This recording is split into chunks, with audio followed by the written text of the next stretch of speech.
નમસ્કાર, ગુજરાત તકના ક્રાઇમના કાર્યક્રમમાં આપ સૌનું સ્વાગત છે. આપણે દરરોજ 9 કલાકે ગુજરાતની એક એવી ક્રાઇમ સ્ટોરીની વાત કરીએ જેનાથી આપણે બધાને વાત કરતા રૂવાડા પણ ઊભા થઈ જાય. આજે એવી જ ક્રાઇમ સ્ટોરીની વાત કરવાની છે, પરંતુ આ ક્રાઇમ સ્ટોરી રાજકોટની છે. અને રાજકોટની ક્રાઇમ સ્ટોરી છે ને સાથે જ એક પવિત્ર સંબંધ ગુરુ ને શિષ્યના સંબંધને આ લજવનારી ઘટના છે. શું ઘટના સામે આવી છે રાજકોટમાં? એવું તો શું બની ગયું જેનાથી આ સંબંધને કલંક લાગી ગયો અને એની ઉપર અનેક સવાલો ઉઠ્યા? તેની વિગતે વાત આજની ક્રાઇમ સ્ટોરીમાં. નમસ્કાર, ગુજરાત તક સાથે હું જ્યોતિકા. ગુરુ ને શિષ્યનો સંબંધ એક ખૂબ સુંદર કહેવાય કે સંબંધ છે. છોકરું નાનું હોય ત્યારે પ્લે હાઉસમાં જાય, ત્યારબાદ એ સ્કૂલમાં જાય, ત્યારબાદ એ કોલેજમાં જાય. પરંતુ આ સફર છે ને એમાં એક મહત્વપૂર્ણ ભાગ ભજવતો જો કોઈ જ પણ રોલ હોય કે કોઈ જ પણ પાત્ર હોય ને તો એ શિક્ષક છે. ના બાળક પ્લે હાઉસમાં હશે તો ત્યાંથી એને ક ખ ગ ઘ બોલતા શીખવાડશે. સ્કૂલમાં જશે તો સાયન્સ, મેથ્સ, ઇંગ્લિશ શીખવાડશે.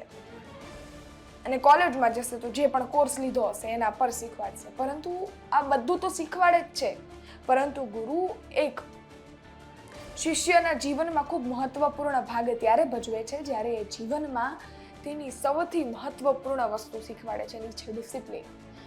એ છે એમને કઈ રીતે ક્યાં વર્તવું, શું સાચું શું ખોટું એની સમજણ આપવી. આ બધું જ એક શિક્ષક છે એ કરતા હોય છે. શિક્ષક એક શિષ્યને ઘડતરનું પણ કામ કરતા હોય છે. અને તેમજ એક રાજકોટમાં પણ શિષ્ય હતો જે 10મામાં ભણતો હતો. એ ધીરે ધીરે મોટો થઈને અત્યારે તો ખૂબ મોટો થઈ ગયો છે, પરંતુ એ મોટો થતા એને એના 10મા ધોરણમાં ભણાવતા શિક્ષક યાદ આવી ગયા. સોશિયલ મીડિયા પર બંનેની વાત ચાલુ થઈ. સોશિયલ મીડિયાના માધ્યમથી વાત કરતા કરતા વાત લગ્ન સુધી પહોંચી ગઈ. શિષ્યએ એવું કહ્યું કે મારે લગ્ન કરવા છે.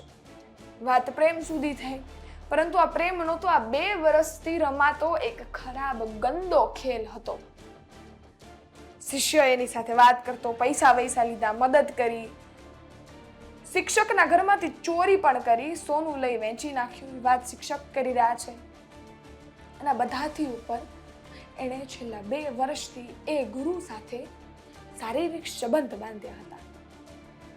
શારીરિક સંબંધ બાંધી અને તેમજ ત્યારબાદ એ ગુરુને ખબર પડી કે આ જે યુવક છે તેના તો બીજી કોઈ સ્ત્રી સાથે સગાઈ થઈ ગઈ છે. આવનારા સમયમાં લગ્ન થશે. અને આ ઘટના આખી બનીને આમાં ભોગ બન્યા છે શિક્ષક. સૌ પ્રથમ એ શિક્ષકની વેદના સાંભળી લો, જે આ સમગ્ર ઘટનામાં પીડાઈ ચૂક્યા છે અને તેમજ આ સંબંધ પર એમના પર કલંક પણ લાગ્યો છે. સૌ પ્રથમ એ શિક્ષક સાંભળીએ, ત્યારબાદ ઘટનાને લઈ વિગતે વાત કરીએ. મારા જ્યાં શાળામાં અભ્યાસ કરાવતી હતી એ શાળાનો સિનિયર વિદ્યાર્થી મારી સાથે ફેસબુક થ્રુ એણે મારો કોન્ટેક્ટ કર્યો અને વાતચીત ચાલુ થઈ. એ દરમિયાન જેણે મને લગ્નની લાલચ આપી અને મારા પૈસા પડાવેલ છે અને મારા ઘરમાંથી સોનું જે એણે વેચાવીને મતલબ સોનું લઈ લીધું છે અને ચોરી ચૂકી હતી અને વેચી નાખ્યું છે. અને મેં એને ઓનલાઈન પેમેન્ટ અને મારું સેવિંગ, મારું પીએફ એવી રીતના મેં એને પૈસા થ્રુ મદદ બી કરેલી છે. અને જે હાલ પછી મને આવા લગ્નની લાલચના આ કારણે અને મારી સાથે 1.5 વર્ષ સુધી શરીર સંબંધ બાંધેલા છે અને શારીરિક શોષણ કરેલું છે.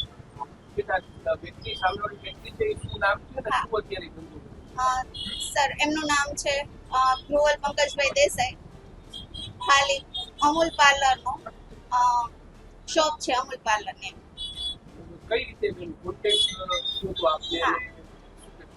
હા સર, એકચ્યુઅલી મેં કીધું એમ જ કે મારી શાળામાં ત્યાં સિનિયરમાં સ્ટુડન્ટ હતા, ત્યાં અભ્યાસ કરતા હતા અને એના થકી અમે લોકો ફેસબુક ફ્રેન્ડ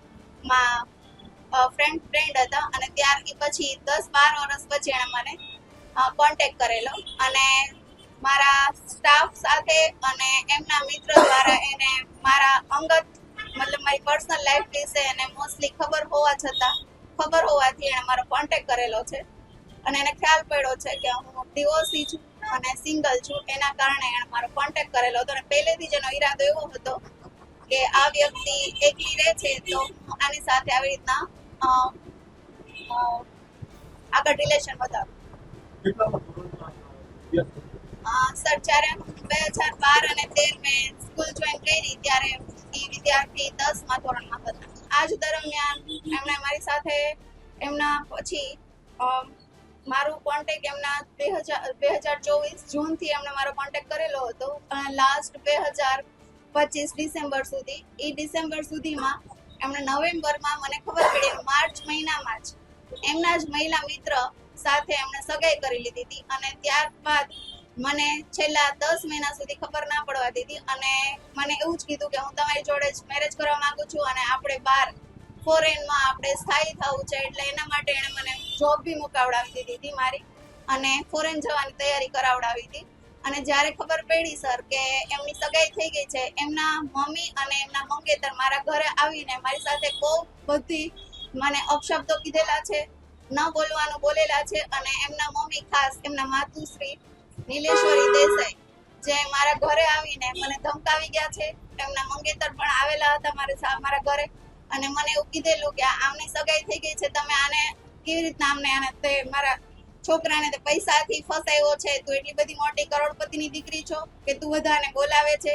અને સર ન બોલવાના ઘણા બધા શબ્દો બોલેલા છે અને ખાસ કરીને મને એવું કીધેલું છે કે તું મને ઓળખતી નથી.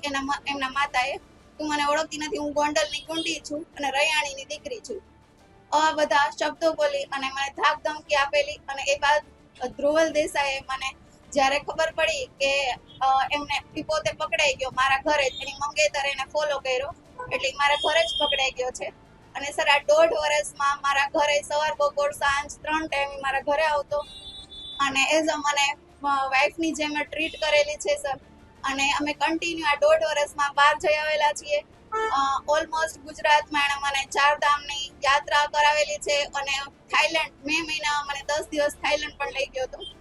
અને આ બધામાં જ આટલા મહિનામાં એણે મને જરા કે છે ને ભનક ના લાગવા દીધી કે એની સગાઈ થઈ ગઈ છે માર્ચ મહિનામાં જ. અને પછીથી કન્ટિન્યુ એણે મારી ડિસેમ્બર સુધી મારી સાથે રિલેશન રાખ્યા અને એ પછી સર મને જ્યારે ખબર પડી કે એમના સગાઈ થઈ ગઈ છે તો મેં એમ કીધું કે તમે આપણું જે કાંઈ હવે અને મને એવું કીધું કે મારા ઘરેથી મને પ્રેશર કરીને મને સગાઈ કરાવી છે. સર જો પ્રેશર કરીને સગાઈ કરાવી હોય તો એ કાસ્ટ એ લોકો લેવા પટેલ છે તો પટેલ કાસ્ટમાં જ કરાવેલી હોય એમના પેરેન્ટ્સે, બરાબર.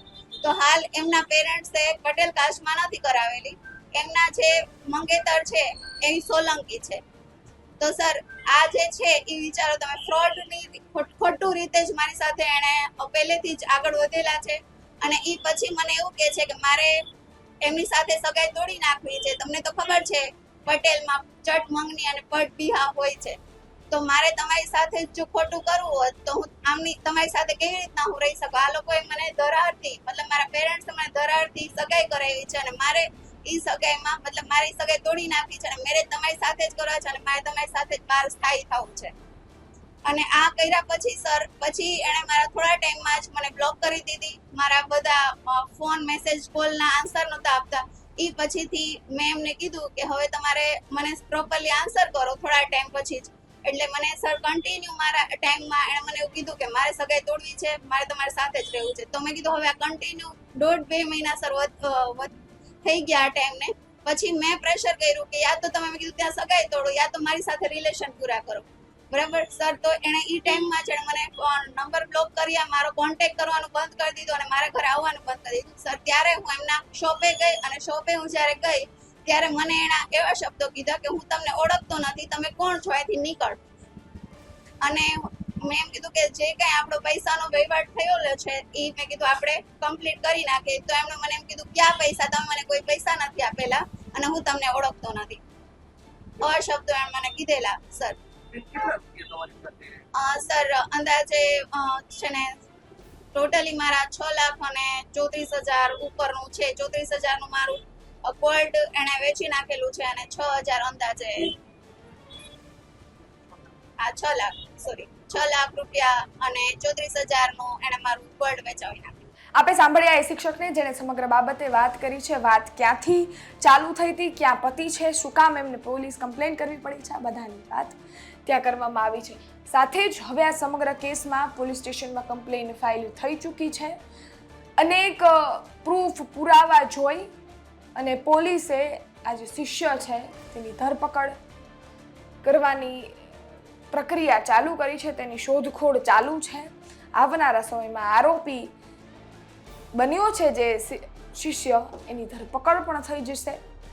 પરંતુ આવી ઘટનાઓ સામે આવે ને ત્યારે સવાલ એક થાય કે આમ દુનિયામાં જોવા જઈએ તો સવાલો અનેક સંબંધો ઉપર ઉઠતા હોય છે, પરંતુ એવા સંબંધો જેની ઉપર સવાલ ઉઠાવવા અઘરા છે એની ઉપર આવી ઘટનાઓ જ સંબંધ ઉપર સવાલ ઉઠાવે છે.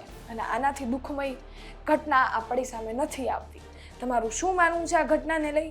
કોમેન્ટમાં ચોક્કસથી જણાવજો. ખેર, બધા સંબંધો આવા નથી હોતા. અમુક ઘણી ચૂની આવી ઘટનાઓ સામે આવતી હોય છે ને એની વાત આપણે કરવી પડતી હોય છે, કારણ કે આવી ઘટનાઓ એક એક્ઝામ્પલ ન બની જાય બધાય સંબંધોને લઈને. તમારું આ સમગ્ર ઘટનાને લઈ તમારા અભિપ્રાય કોમેન્ટ બોક્સમાં ચોક્કસથી જણાવજો. તમે અમને યુટ્યુબ પર જોઈ રહ્યા હો, સબસ્ક્રાઈબ કરજો. ફેસબુક, ઇન્સ્ટાગ્રામ પર જોઈ રહ્યા હો, ફોલો કરી દેજો. બાકી ફરી મળીશું આવતીકાલે નવી ક્રાઇમ સ્ટોરી સાથે, નવા એક મુદ્દા સાથે, ગુજરાતના નવી ક્રાઇમ સ્ટોરી સાથે. ત્યાં સુધી રજા આપો. સતર્ક રહો, સજાગ રહો, કારણ કે સૌથી મોટું હથિયાર સુરક્ષિત રહેવાનું એ સજાગતા જ છે. ધન્યવાદ. જય હિન્દ, જય ભારત.